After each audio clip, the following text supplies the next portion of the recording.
Hi, டே 61 movie complete பண்ணிட்டோம். Movie name ஜின் த bed.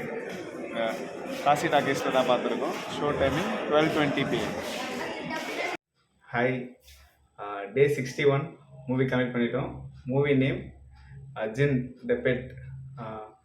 இன்றைக்கி வந்து 61st டே மூவி கம்ப்ளீட் பண்ணியிருக்கோம். ஸோ நம்ம சேனல் புதுசாக பார்க்குறவங்க சேனல் சப்ஸ்கிரைப் பண்ணிக்கோங்க அண்ட் பெல் ஐக்கானை கிளிக் பண்ணிக்கோங்க. ஸோ தட் நம்ம அப்லோட் பண்ணுற வீடியோ எல்லாமே உங்களுக்கு ரெகுலராக வந்துகிட்டே இருக்கும். அண்ட் நம்ம சேனலில் வந்து ஒரு சேலஞ்ச் பண்ணிகிட்ருக்கோம். 365 days 365 மூவிஸ் சேலஞ்ச் தான் பண்ணிகிட்ருக்கோம். ஸோ டெய்லி ஒரு மூவி நம்ம தேட்டரில் பார்ப்போம். ஸோ அதில் தான் இன்றைக்கி வந்து 61st டே அண்டு 2 months நம்ம வந்து ஃபுல்லாக கம்ப்ளீட் பண்ணியிருக்கோம். ஸோ April 1 ஸ்டார்ட் பண்ணோம். ஸோ 2 மாதம் வந்து முழுசாக நம்ம வந்து இந்த சேலஞ்சை கம்ப்ளீட் பண்ணிட்டோம். ஸோ இன்னும் நம்மளுக்கு 305 days இருக்குது. ஸோ அதை சக்ஸஸ் கம்ப்ளீட் பண்ணிட்டா இந்த சேலஞ்சை நம்ம வந்து முடிச்சிடுவோம். அண்ட் இப்போ இன்றைக்கி நம்ம பார்க்க போகிற மூவி வந்து ஜின் த பெட். அந்த மூவியோட ரிவ்யூவை தான் இந்த வீடியோவில் நம்ம வந்து பார்க்க போகிறோம். ஸோ மூவி ஸ்டார்டிங்கில் பார்த்தீங்கன்னா ஹீரோ வந்து மலேசியாவில் இருக்கார். அவர் வந்து ஒரு மியூசிக் பேண்ட் வச்சு நடத்திட்டு இருக்காரு. ஸோ அவர் வந்து அங்கே அந்த மியூசிக் பேண்டில் பாட்டு பாடுறது, அந்த மியூசிக் சம்மந்தப்பட்ட வேலை வந்து செஞ்சிட்ருக்காரு. அவரோட ஃபேமிலி வந்து இங்கே இந்தியாவில் சென்னையில் இருக்காங்க. அவர் அந்த ஃபர்ஸ்ட் ஸ்டார்டிங்கில் சாங் காட்டுறாங்க. ஸோ அதை முடிச்சுட்டு அவர் இது பண்ணும்போது அவர் ஒரு பொண்ணுக்கு ப்ரப்போஸ் பண்ணான்னு வெயிட் பண்ணுறாரு. பட் வந்து கரெக்டாக அவர் ப்ரப்போஸ் பண்ண போகும்போது வேற ஒருத்தவங்க வந்து அவரை ப்ரப்போஸ் பண்ணிடுறாங்க. ஸோ அவர் வந்து லவ் ஃபெயிலியர் மூடுக்கு போயிடுறாரு. அண்ட் வந்து ஹீரோ வந்து நமக்கு கொஞ்ச நாளில் வந்து அவருக்கு அந்த பேண்டோட கான்ட்ராக்டுமே வந்து கேன்சல் பண்ணிடுறாங்க. ஸோ அந்த அவர் ஒர்க் விசாவும் முடிஞ்சு அவர் ஊருக்கு கிளம்ப வேண்டிய சுச்சுவேஷனில் இருக்கார். ஸோ லைஃப் வந்து இப்படியே போயிட்டுருக்கு. எல்லாமே வந்து தடங்களாக நடந்துட்டுருக்கு. ஸோ நல்லதாக எதுவும் நடக்கலன்னு சொல்லிட்டு ஹீரோ சோகத்தில் இருக்கார். ஸோ அப்படி இருக்கும்போது அவர் ஊருக்கு போகிறதுக்கு முன்னாடி அவங்க வீட்டிலேருந்து ஒரு கால் பண்ணாங்க. ஸோ அவங்க அக்கா பையனுக்கு ஒரு gift வாங்குறதுக்காக அவர் ஒரு ஷாப்புக்கு போகிறாரு.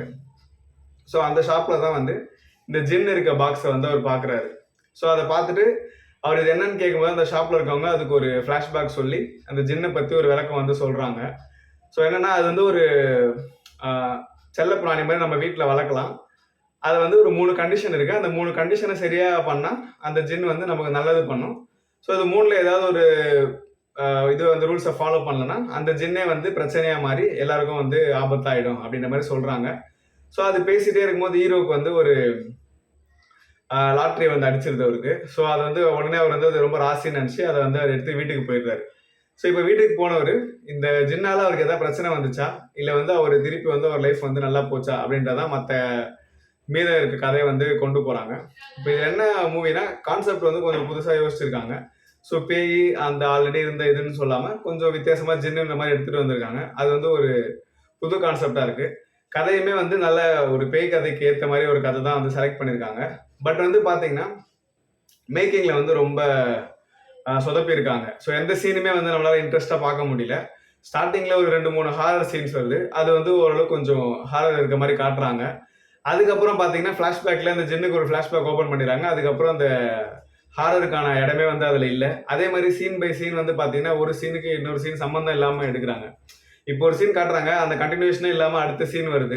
ஸோ அந்த முன்னாடி நடந்த சீனோட இம்பாக்ட் வந்து அடுத்த சீனில் கொஞ்சம் கூட இருக்க மாட்டேங்குது.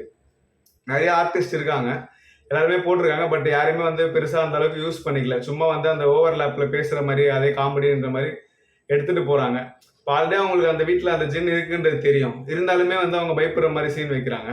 நைட்டு ஒரு சீன் நடக்குது, அந்த ஜின்னை பார்த்து பயப்படுறாங்க. மறுபடியும் காலையிலையும் திருப்பியும் அதை பார்த்து ஏன் பயப்படுறாங்கன்றது நமக்கே ஒரு கன்ஃபியூஷன் ஆகுது. அதே மாதிரி இவர் அந்த எல்லா விஷயமும் தெரிஞ்சுதான் அந்த ஜின்னை வீட்டுக்கு எடுத்துகிட்டு வர்றாரு. இருந்தாலுமே வீட்டில் இருக்கவங்களுக்கு வந்து அது பிடிக்கலன்னும் போது அதை அவர் திருப்பி ஒரு பூஜை பண்ண எடுத்துகிட்டு போகிறதுலாம் வந்து கொஞ்சம் கூட வந்து கதைக்கு சிங்க் ஆகாத மாதிரி இருக்குது. அண்ட் வந்து அந்த ஜின்னுக்கு வந்து உருவம் கிடையாது, அது வந்து அந்த பெட்டிக்குள்ளே தான் இருக்கும்ன்ற மாதிரி சொல்கிறாங்க. பட் செகண்ட் ஹாஃப் ஃபுல்லாக வந்து ஜின்னுக்கு ஒரு உருவம் கொடுக்குறாங்க. அது வந்து பார்த்தா ஒரு பயமாகவும் இல்லை, கொஞ்சம் வேற மாதிரி வித்தியாசமாகவும் இல்லை, ரொம்ப காமெடியாக ஒரு கெட்டப் ஒன்று போட்டுருக்காங்க அந்த ஜின்னுக்கு. அது போல வாய்ஸ் வந்து பார்த்தீங்கன்னா ஏதோ கார்ட்டூன் வாய்ஸ் கொடுத்துருக்காங்க. அது நம்ம கேட்ட வாய்ஸ் மாதிரி தான் இருக்குது அதுவும். ஸோ அதுவுமே வந்து ஜின்னை வந்து ரொம்ப எவ்வளோ காமெடி பண்ண முடியுமோ அந்த அளவுக்கு அதை காமெடி பண்ணி வச்சுருக்காங்க. இந்த மாதிரி தான் வந்து நிறைய சின்ன சின்ன இடத்துலலாம் கொஞ்சம் கரெக்ட் பண்ணியிருந்தாங்கன்னா மூவி வந்து மேக்கிங் நல்லா இருந்திருக்கும். ஸோ பார்க்கறதுக்கு கொஞ்சம் இன்ட்ரெஸ்டிங்காக இருந்திருக்கும். ஸோ கதைப்படி கான்செப்ட்லேயும் நல்லா எடுத்திருக்காங்க.